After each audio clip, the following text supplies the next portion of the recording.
Hello viewers, welcome to S पाठशाला।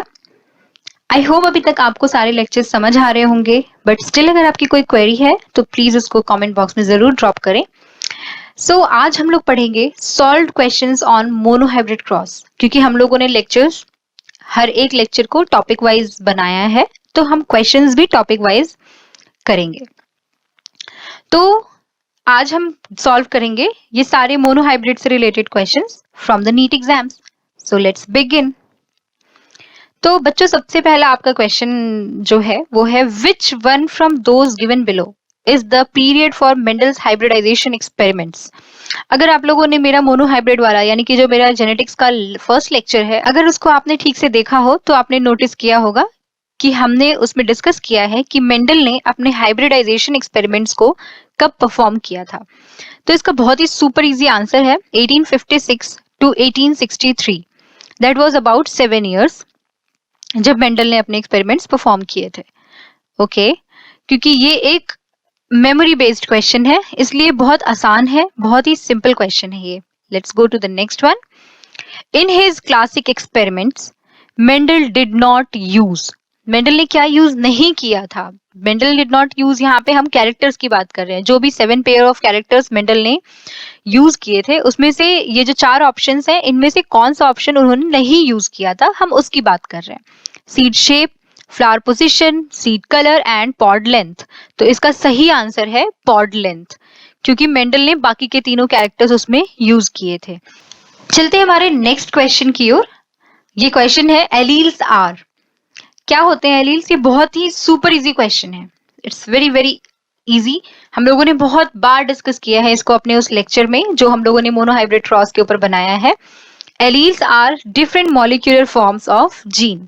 वो different molecular forms होते हैं, यानी कि कंट्रास्टिंग कैरेक्टर्स के लिए जो डिफरेंट डिफरेंट एलील्स होते हैं हम उसकी बात कर रहे हैं। ठीक है, ये हेट्रोजाइगस हो सकते हैं, ये होमोजाइगस भी हो सकते हैं। जो आपका बी ऑप्शन है वो सही नहीं है। इसमें डिफरेंट फिनोटाइप्स हैं। No, not at all. Alleles are not at all phenotypes, they give rise to phenotypes. और ये ट्रू ब्रीडिंग होमोजाइगोट्स होते हैं? बिल्कुल भी नहीं, क्योंकि ये कुछ भी हो सकता है। होमोजाइगस हो सकता है, हेट्रोजाइगस हो सकता है, and that's why option A is the correct one.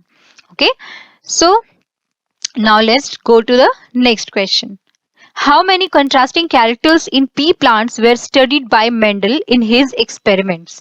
कितने contrasting characters किए थे मेंडल ने यूज अपने जो स्टडी थी उनकी जेनेटिक्स के जो डिफरेंट लॉज दिए थे उसमें। तो अभी हम लोगों ने इसको एक तो अपना मोनोहाइब्रिड क्रॉस जो हम लोगों ने किया है उसमें भी हमने पढ़ा है, प्लस अभी हमने जस्ट डिस्कस किया कि मेंडल ने इन टोटल 7 कैरेक्टर्स को स्टडी किया था, 7 पेयर ऑफ कैरेक्टर्स को स्टडी किया था। इसलिए यहाँ पे आप क्वेश्चंस अगर देख पा रहे हो, इसमें लिखा हुआ है कंट्रास्टिंग कैरेक्टर्स, राइट? जैसे कि टॉल डॉर्फ, ये एक कैरेक्टर हुआ, तो ये एक दूसरे का कंट्रास्टिंग हुआ, है ना? राउंड येलो, ये एक दूसरे का कंट्रास्टिंग कैरेक्टर हुआ, क्योंकि एक डोमिनेंट है और एक रेसेसिव है, इसलिए हम इसको कंट्रास्टिंग कैरेक्टर्स बोलते हैं। तो वो 7 पेयर्स थे। ठीक है, now let's go to the next question.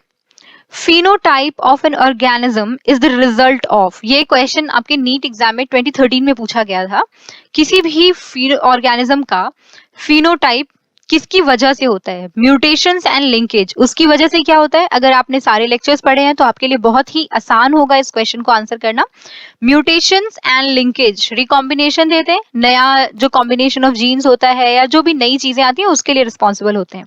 Genotype and environment interactions, आपको क्या लगता है? जस्ट गेस द आंसर, उसके बाद फिर हम लोग उसको आगे धीरे धीरे डिस्कस करेंगे। Cytoplasmic effect in nutrition and environmental changes and sexual dimorphism. Environmental changes and sexual dimorphism इसका आंसर नहीं हो सकता है, क्योंकि फिनोटाइप जो है वो इन चीजों का रिजल्ट नहीं हो सकता है। सेक्सुअल डायमॉर्फिज्म मतलब हो गया कि मेल है, फीमेल है। Environmental changes, yes, environmental changes may be affecting the phenotype of an organism. Cytoplasmic effect and nutrition, लेकिन उससे सबसे पहली जो चीज आती है वह है genotype and environment interactions, and that's why this is your right answer, that is genotype and environment interactions. Let's go to the next question. ये बहुत ही अच्छा क्वेश्चन है। ये नीट में 99 में पूछा गया है, 2013 में पूछा गया। बिसाइड्स दैट ये बहुत सारे स्टेट एग्जाम में पहले पूछा जाता था। तो इस क्वेश्चन में क्या पूछा गया है कि इन hybridization capital T small T को अगर हम क्रॉस करते हैं स्मॉल टी के साथ, तो उससे प्रोजेनी रेशियो जो मिलती है वो क्या मिलेगी, राइट? तो लेट्स सी कि क्या हो सकता है इसमें, क्योंकि ये अगर आप लोगों ने टेस्ट क्रॉस वगैरह पढ़ा हो तो ये बहुत आसान सा क्रॉस है, अगर आपको थोड़ा बहुत भी याद हो। तो ये हमारा सेकंड लेक्चर था, test cross incomplete linkage and codominance वाला, उसमें हमने इसको बहुत अच्छे से डिस्कस किया था। बट स्टिल हम लोग इस क्वेश्चन को मोनोहाइब्रिड क्रॉस में करेंगे, क्योंकि ये सुपर इजी पुनेट स्क्वायर बनाना है, इसलिए हम लोग इसको यहाँ पे डिस्कस कर रहे हैं। तो कैपिटल टी स्मॉल टी जो है वो क्या है, हेट्रोजाइगस है ऑफ कोर्स, क्योंकि कैपिटल टी एक कैपिटल टी एलील है और एक स्मॉल टी एलील है, इसलिए हेट्रोजाइगस डोमिनेंट है, क्योंकि ये कैपिटल टी की प्रेजेंस में स्मॉल टी जो होते हैं वो अपना कैरेक्टर नहीं एक्सप्रेस कर पाते हैं। इसको जो कि टॉल प्लांट देता है, इसको हम जब क्रॉस कराते हैं दो स्मॉल टी के साथ, जो कि होमोजाइगस रेसेसिव है। होमोजाइगस रेसेसिव का क्या मतलब हो गया कि ये दोनों जो है वो सेम टाइप के एलील पोजेस कर रहे हैं, इसलिए इसको होमोजाइगस रेसेसिव बोलेंगे। तो ये ड्वार्फ प्लांट देगा। इसको जब हम क्रॉस कराते हैं तो पहले इसका गेमीट बनेगा, ये पेरेंटल जनरेशन हो गई मान लो। तो इसमें जो गेमीट्स बनेंगे, कैपिटल टी और स्मॉल टी है, तो वो दो तरह के गेमीट्स बनाएगा, कैपिटल टी और small T.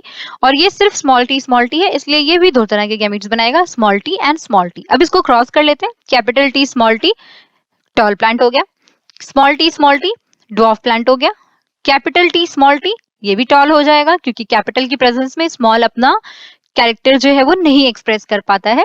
And likewise small T, तो ये ड्वार्फ प्लांट देगा, क्योंकि ये होमोजाइगस रेसेसिव है। तो अब आप यहाँ पे देखें कि टॉल इज टू ड्वार्फ का कितना रेशियो है, यानी कि टॉल प्लांट्स कितने हमारे पास, 2, और ड्वार्फ प्लांट कितने हमारे पास, 2, यानी कि ये 50-50 का रेशियो हो गया। 50% जो जनरेशन है वो टॉल है, और 50% जनरेशन जो है वो की ड्वार्फ है। तो यानी कि ये जो रेशियो है ये 1:1 का है। दैट्स हाउ इसका आंसर होगा सी, 1:1।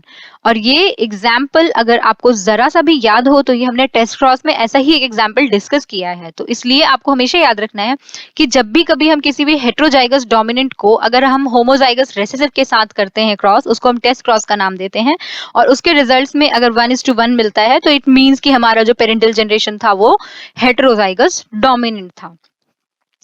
Fine, let's move on to the next question. small t mates with capital T small t, what will be the characteristics of the offspring?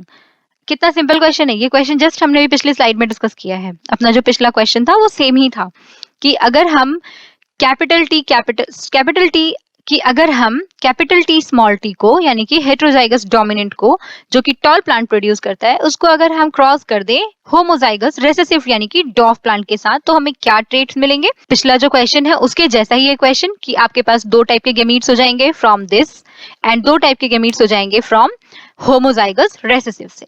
अब इन दोनों को जब हम क्रॉस करते हैं तो capital T small T, likewise यहाँ पे कैपिटल टी स्मॉल टी, यहाँ पे आपको क्या मिल रहा था, टॉल इज टू डॉफ का आपको रेशियो कितना मिल रहा है, 50:50, दैट इज 1:1। तो यानी कि इसमें पूछा है इन्होंने what will be the characteristics of the offspring. तो अगर हम रेसेसिव प्लांट की बात करें तो 75% तो हो नहीं सकते, क्योंकि अगर रेसेसिव का मतलब हो गया ड्वार्फ, है ना। तो अगर यहाँ पे ड्वार्फ कैरेक्टर 3 में होता, 3 आउट ऑफ 4 अगर 3 में होता तो ये 75% होता। 25 भी नहीं हो सकता, क्योंकि अगर किसी एक में होता ड्वार्फ और बाकी 3 में टॉल होते तो ये 25% रेसेसिव होता। सारे डोमिनेंट नहीं है, क्योंकि देखिए यहाँ पे 2 टॉल और 2 ड्वार्फ है। इट मीन्स 50% प्लांट क्या है वो रेसेसिव है, यानी ड्वार्फ इन कैरेक्टर, और जो बाकी के 2 यानी कि 50% जो प्लांट्स हैं वो टॉल इन नेचर है। आई होप आपको ये क्वेश्चंस बहुत आसान लगे होंगे, क्योंकि मोनोहाइब्रिड क्रॉस से जब भी क्वेश्चन पूछा जाता है तो they are super duper easy.